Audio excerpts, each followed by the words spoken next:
গল্পের নাম mafia psycho প্রেমিক পার্ট 1। বলা হয় বিপরীত চরিত্র একে অপরকে আকর্ষণ করে। এটিও কিছুটা সত্য। ঈশা খুরানা অর্ণব খুরানার সৎ বোন, কিন্তু অর্ণব তাকে তার জীবনের চেয়েও বেশি ভালোবাসে। এর সৌন্দর্য এতটাই ছিল যে কেউ একবার দেখলে মুগ্ধ না হয়ে থাকতে পারে না, কিন্তু তার ভাই সবার কাছ থেকে গোপন রেখেছিলেন। তাই ঈশা বাইরের জগৎ সম্পর্কে সম্পূর্ণ অজ্ঞ ছিল। অন্যদিকে এক মাফিয়া আছে যে পশুর চেয়েও কম নয়, যার কথা শুনলে মানুষের প্রাণ কেঁপে ওঠে।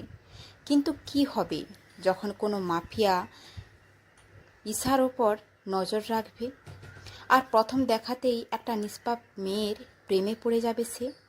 চলুন শুরু করা যাক মাফিয়া সাইকো প্রেমিক।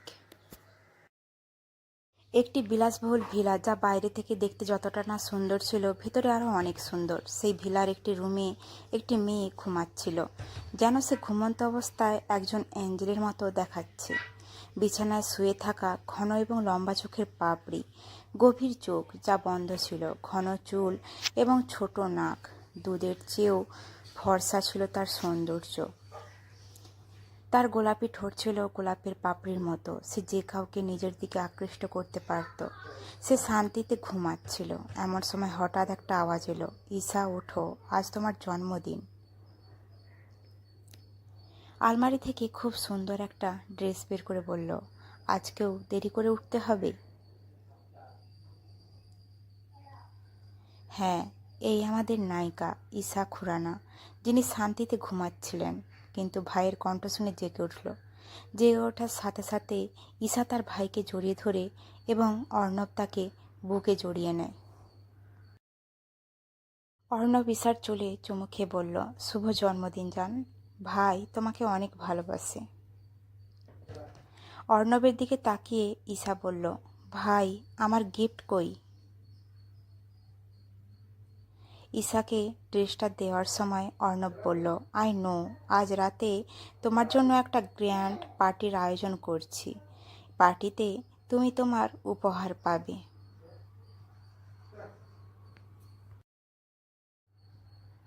অর্ণবের কথা শুনে ঈশা মুখ ফুলিয়ে বলল, ভাই এই জমকালো পার্টির আয়োজন কেন? এটা কি দরকার?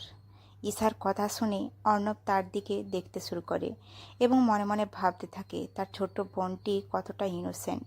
কিন্তু সে জানতো না যে তার ছোট বোনটি দেখতে যতটা শান্ত এবং নিষ্পাপ ছিল, সে ছিল খুড়াফতির দাদি এবং শয়তান। অর্ণব এসব ভাবছিল, এমন সময় ঈশা তাকে চিমটি মেরে বলল, ভাই কোথায় হারিয়ে গেলে? অর্ণব তার ভাবনা থেকে বেরিয়ে এসে ঈশাকে বুঝিয়ে বলে, দেখো ঈশা, আজ রাতে অনেক বড় লোক আসবে, তাই একটু ভয় পাস না জান, বুঝতে পেরেছিস? আর যার সাথে তোর পরিচয় করে দেব, তোমাকে দেখা করতে হবে, ঠিক আছে? অর্ণবের কথা শুনে ঈশা ভঙ্গি করে বলল, ভাই ঈশা খুরানা কাউকে ভয় পায় না, রাতে শুধু আমার ম্যাজিক দেখবে। এই বলে ঈশা অর্ণবের গালে চুমু খেয়ে ড্রেসটা নিয়ে বাথরুমে চলে যায়। অর্ণব হেসে মাথা নেড়ে ঘর থেকে বেরিয়ে যায়। ঈশা বাথরুমে এসে আয়নায় নিজেকে দেখে ঈশার চোখ একবারে নীল ছিল। তার চোখের দিকে তাকালে যে কেউ সম্মোহিত হতে পারে। ঈশা ফুলে ভরা বাথটবে শুয়ে পড়ল। ঈশা তার চোখ বন্ধ করে। আজ সে 18 বছর হয়ে গেছে, কিন্তু শুধুমাত্র তার ভাই জানতো যে সে 18 বছর হয়ে গেলেও কিন্তু এখনও অপরিণত, যে কোনো কিছুর চেয়ে বেশি শিশুসুলভ। সে খুব খুশি ছিল, কিন্তু সম্পূর্ণরূপে অজ্ঞাত যে শীঘ্রই তার জীবন সম্পূর্ণরূপে পরিবর্তিত হতে চলেছে। এদিকে অর্ণব অফিসে গিয়েছিল। অর্ণব ছিলেন ভারতের একজন বড় ব্যবসায়ী। ঈশা ছিল অর্ণবের সৎ বোন, কিন্তু অর্ণব ঈশাকে তার জীবনের চেয়েও বেশি ভালোবাসত। অর্ণব তার ঈশাকে সবার কাছ থেকে আড়াল করে রেখেছিল, পৃথিবীর খারাপ নজর থেকে দূরে রেখেছিল। কিন্তু সে জানত না যে সে নিজেই খারাপ নজর লাগানোর জন্য কাউকে ডাকছে। এখন কেবল সময়ই বলে দেবে কি হতে চলেছে। অন্যদিকে লন্ডন বিগ বেন। ভিলার পেছনের উঠোনে একটা খুব বড় ভিলা। একটি ছেলে, যার বয়স প্রায় ২৬ বছর, একটি চেয়ারে বসেছিল এবং তার সামনে শিকল দিয়ে বাঁধা দুজন লোক ছিল। সম্ভবত তারা কোনো ভুল করেছে বা অপরাধ করেছে। তাদের দুজনের সামনে বসা ছেলেটি রাজার মতো চেয়ারে বসেছিল।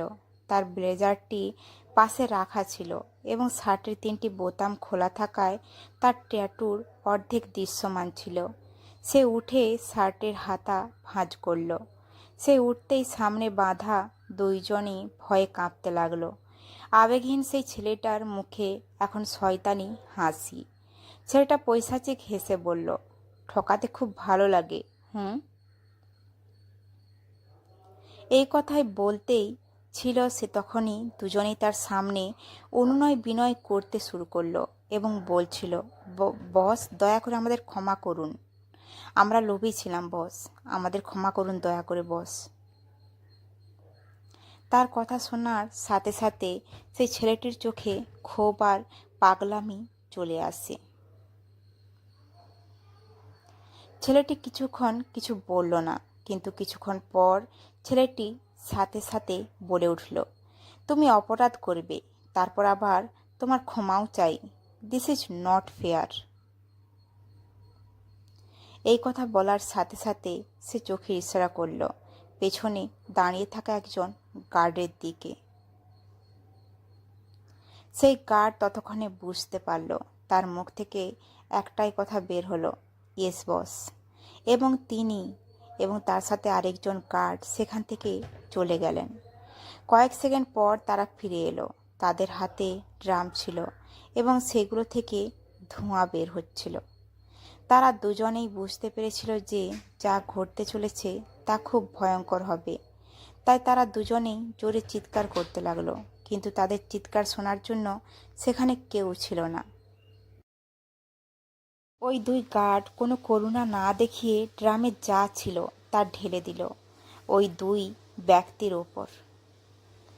দুজনেই যন্ত্রণায় চিৎকার করে মৃত্যুর ভিক্ষা করতে লাগলো, কারণ ওই ড্রামে ফুটন্ত তেল ছিল। ওরা পাগলের মতো চিৎকার করতে লাগলো। ওদের সামনে কোনো মানুষ দেখছিল না, ছিল একটা পশু আর দানব, যার মধ্যে মনুষ্যত্ব বলে কিছু নেই। তারা ভেবেছিলেন যে তারা এখন মারা যাবেন, কিন্তু এখনও কিছু করার বাকি ছিল। ছেলেটি উঠে পকেট থেকে একটা ছুরি বের করে সেই ছুরি দিয়ে তাদের দুজনের চামড়া কাটতে লাগলো। পেছনে দাঁড়ানো গার্ডদের চোখও ক্ষণিকের জন্য বন্ধ হয়ে গেল। তারাও অতটা নিষ্ঠুর ছিল না, কিন্তু তাদের বস তার পশুত্ব দেখাতে ব্যস্ত ছিল। তার চোখে কোনো করুণা ছিল না, কিন্তু একটা উন্মাদনা ছিল যা খুব কমই কেউ নিয়ন্ত্রণ করতে পারে। তাদের মধ্যে একজন এত যন্ত্রণা সহ্য করতে না পেরে মারা গেল, কিন্তু অন্য লোকটি কিছু ভাবার আগেই ছেলেটি তার বুকে ছুরি আঘাত করে এবং এতে লোকটি মারা যায়। ছেলেটি সেখান থেকে উঠে হাতের রক্ত পরিষ্কার করে। তারপর তিনি ফিরে দেখেন এবং দেখেন যে তার অ্যাসিস্ট্যান্ট অরবিন্দ সামনে দাঁড়িয়ে আছে এবং তারপরে গার্ডদের দিকে তাকায়, যারা তাদের ভয় লুকানোর চেষ্টা করছে। তারপর কোনো আবেগ ছাড়াই তিনি অরবিন্দকে বললেন, এই অকেজো গার্ডদের বের করে দাও, যারা মৃত্যু দেখে ভয় পেয়ে গিয়েছিল। অরবিন্দ বলল, ইয়েস বস।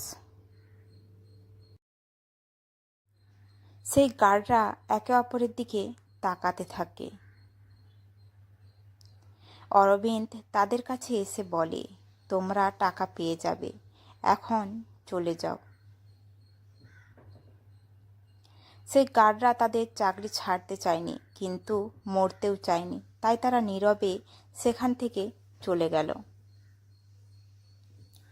অরবিন্দ আবার ছেলেটির কাছে এসে বলল, বস, এই লাশগুলো নিয়ে কি করব? তখন ছেলেটি অন্যরকম গর্বের চোখে বলল, ওদের লন্ডনের রাস্তার মোড়ে ঝুলিয়ে দাও, যাতে সারা বিশ্ব জানে আরিয়ান সিং রাজপুতকে ডবল ক্রস করা কতটা ব্যয়বহুল। এই বলে আরিয়ান চলে যেতে শুরু করে, যখন আবার অরবিন্দ ভয়ে ভয়ে বলল, বস, ইন্ডিয়া থেকে অর্ণব স্যার ফোন করেছিলেন। এটা তার সৎবোনের জন্মদিনের পার্টি, তাই সে আজ রাতে তোমাকে বিশেষভাবে আমন্ত্রণ জানিয়েছে। এই বলে চুপ হয়ে যায়। আরিয়ান কোনো আবেগ ছাড়াই বলল, জেট রেডি করো, আমরা এখন যাব। এই বলে আরিয়ান সেখান থেকে চলে যায়। অরবিন্দ খুব খুশি ছিলেন, কারণ তিনি জানতেন যে তার বস প্রত্যাখ্যান করতে পারবেন না। এই কলটি তার বেস্ট ফ্রেন্ড অর্ণব খুরানার কাছ থেকে এসেছে। ভারত, দিল্লি, রাতের সময় খুরানা ভিলা খুব সুন্দর করে সাজানো হয়েছিল। পুরো বাড়িতে একটি কালো থিম ছিল। অর্ণব একটি কালো শার্ট এবং কালো জিন্স পরা ছিল। তাকে খুব সুদর্শন দেখাচ্ছে। প্রতিটি মেয়ে আসা যাওয়া তার দিকে তাদের নজর ছিল। কিন্তু অর্ণব বোধহয় অন্য কারোর জন্য অপেক্ষা করছিল। সে বারবার গেটের দিকে তাকিয়েছিল। এদিকে ঈশা তার রুমে তৈরি হচ্ছিল। মেকআপ আর্টিস্টরা যেভাবে তার মেকআপ করছিল তাতে মনে হচ্ছিল যেন তারা একটি তুলোর বলের মেকআপ করছে, কোনো মেয়ে নয়, কারণ ঈশা কখনো খুব বেশি মেকআপ করেনি। সেই কারণে মেকআপ আর্টিস্ট একটা ভয় পেয়েছিলেন, কারণ ঈশার ত্বকের একটু ক্ষতি হলে অর্ণব তাদের খুব কষ্ট দেবে। একটা মেয়ে আদর করে বলল, ঈশা ম্যাম, পার্টির থিম কালো, কিন্তু আপনি। কিছু বলার আগেই বলে উঠল ঈশা, কারণ আজকে পৃথিবী প্রথমবারের মতো ঈশাকে দেখবে, তাই ঈশাকে সবার থেকে আলাদা লাগতে হবে। ঈশা এমন কিউটনেসের সাথে বলেছিল যে মেকআপ আর্টিস্টও কিছুক্ষণ ঈশাতে হারিয়ে যান। কিছুক্ষণ পর সে তার জ্ঞানে ফিরে আসে এবং ঈশার দিকে তাকায়, যে একটানা কথা বলছিল। মেয়েটি হেসে বলে, ম্যাম, আপনার পৃথিবী থেকে আলাদা হওয়ার দরকার নেই, কারণ আপনি বিশ্বের সবচেয়ে অনন্য। আমি নিশ্চিতভাবে বলতে পারি যে আপনি যখন বাইরে যাবেন সবাই আপনার দিওয়ানা হয়ে যাবে। এই বলে সে ঈশার দিকে দেখতে শুরু করে, যে তার দিকে অজ্ঞতার সাথে তাকিয়েছিল, কারণ সে কিছুই বুঝতে পারেনি মেকআপ আর্টিস্ট তাকে কি বলেছে। ঈশা তখনও অপরিণত ছিল, যার কারণে সে কেবল খেতে, কার্টুন দেখতে এবং তার ভাইকে ভালোবাসতে জানে, কারণ সে ভাই বোনের ভালোবাসা ছাড়া অন্য কোনো ভালোবাসার কথা জানত না। ঈশা এসব ভাবছিল যখন তার মনে হলো যে তার জন্মদিনের পার্টি শুরু হতে চলেছে। সে তাড়াতাড়ি বলল, আরে দিদি, তাড়াতাড়ি করো, পার্টি শেষ হয়ে যাবে। এই বলে সে তার ঠোঁট গোল করে। ঈশার কথা শুনে মেকআপ আর্টিস্টরা সবাই জোরে জোরে হাসতে লাগলো। এমন কিউট মেয়ে তারা আগে কখনো দেখেনি। এবং আমাদের প্রিয় ঈশা আবার তাদের দিকে ইনোসেন্টভাবে দেখতে শুরু করে। পার্টি এখন শুরু হয়ে গেছে। সবাই জন্মদিনের মেয়ের জন্য অপেক্ষা করছিল, কিন্তু অর্ণব সম্ভবত অন্য কারোর জন্য অপেক্ষা করছিল, এবং তাও অধীর আগ্রহে।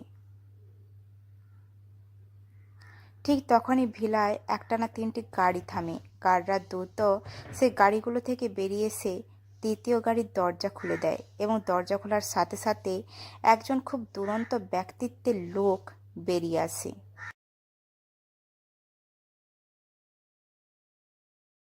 তিনি কালো জিন্স এবং সাদা শার্ট এবং উপরে একটি কালো ওভারকোট পরেছিলেন। তার চুল তার কাঁধ পর্যন্ত ছিল, তার ভ্রু কাটা ছিল, তার হ্যাজেল চোখে কালো ছায়া ছিল। সে প্রবেশদ্বার থেকে ভেতরে এসে তীক্ষ্ণ দৃষ্টিতে সবাইকে দেখে ভেতরে চলে আসে।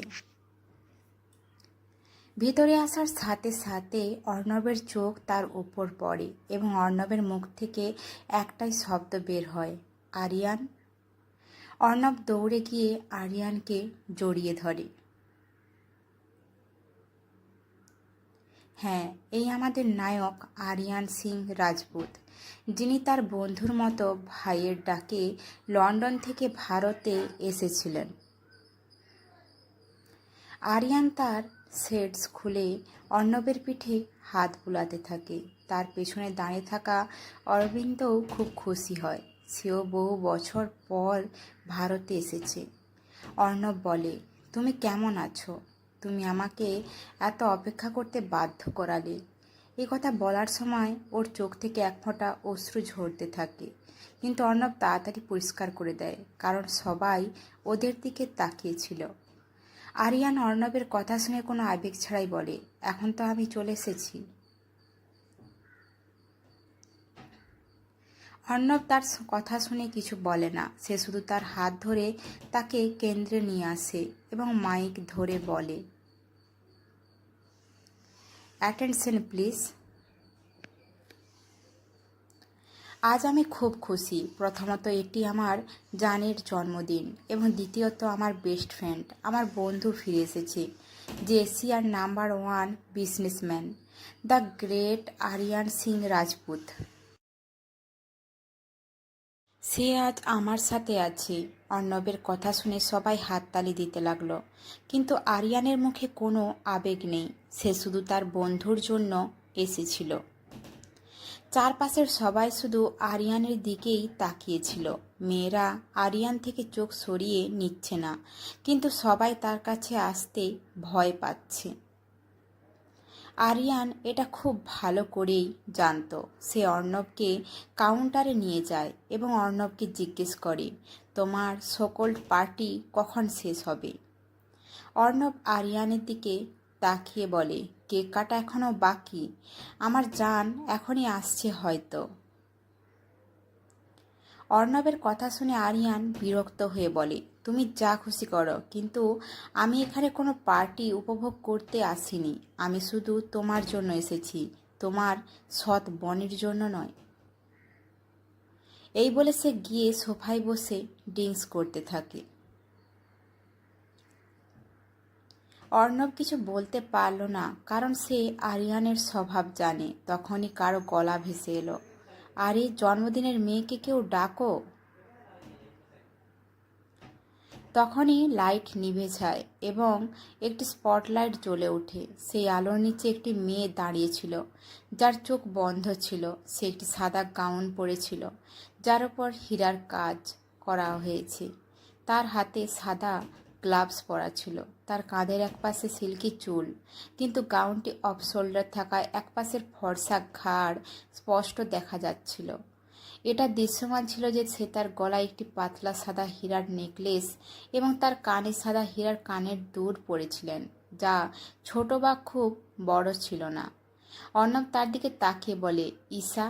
ও হেসে ফেলে। ঈশা যখন চোখ খুলল, তখন তার চোখ আরিয়ানের চোখের সাথে ধাক্কা খায়, কারণ আরিয়ান তার সামনে রাজার মতো বসেছিল এবং ঈশ্বর জানে তার চোখে কী আবেগ ছিল। সে শুধু ঈশার দিকে তাকিয়েছিল। তখনই সে চোখ ফিরিয়ে নেয়। ঈশাও এক মুহূর্তে